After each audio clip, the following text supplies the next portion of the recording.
came in with a positive COVID test a week ago and ended up having a heart attack yesterday.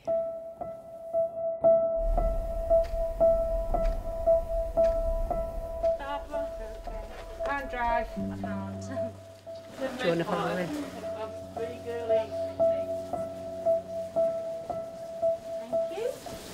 you. We're going to take her into the lab and we're going to hopefully open any arteries that are blocked and hopefully get her back to the ward. The earlier we open the blockage, the better outcome for the patient. This way. Is this best way?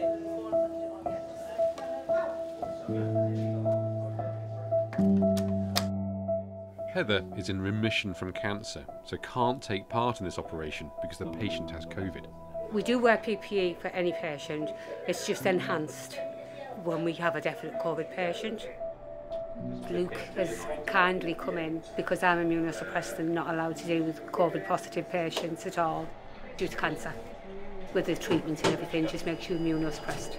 Remission now. It's got that news on Friday and it's very, very frustrating to not be able to get in like you normally would, and you have to take a step back and you have to ring somebody and take them from what they're doing. If the patient had a cardiac arrest, I'd have to go in and try and shock them. But obviously, thankfully, I haven't had to do that today. I know obviously there's a lot on the news and everything about, you know, working front line in the trenches, and yeah, we do see a lot of COVID patients, but to me, it's just part of my day-to-day job. Oh, look at you. How are you feeling? Are you feeling better? Are you? That's good.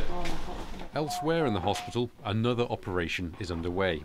Trying to keep pre-planned procedures going at James Cook University Hospital is proving to be really challenging. Everything's running at capacity all the time. So we get a person phoning sick, or somebody gets a COVID contact, or a patient is a COVID contact. It really impacts on that patient flow and our activity. The reason that operation has been delayed is at the end of this operation, this gentleman is at a bed in the intensive care unit, and we didn't have a bed in the intensive care unit because the patient who could come out of intensive care didn't have a bed to step into.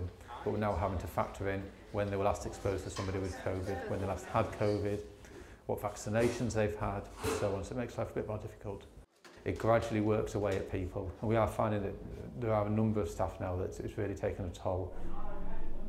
So there's a lady coming in who's got ECG changes. She could be having a heart attack. At James Cook, when paramedics are bringing someone in suffering from a heart attack, they're fast-tracked straight to the specialists. She's going to come to us, go straight to the cardiac cath lab and be reviewed by the consultant. Today we are 2 qualified nurses shorter than we usually should be. It just means that we just work harder. With the pandemic, we're having to pick up somebody else who's off with COVID, so this is an extra on top of what I'd normally do. It's your job. It's just what you have to do. Do you know what I mean? There's no getting away from it.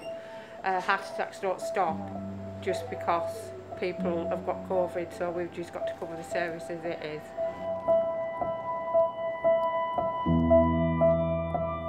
"24 hours after almost dying, Barbara is now recovering. There's no other way to describe it, but they saved my life yesterday.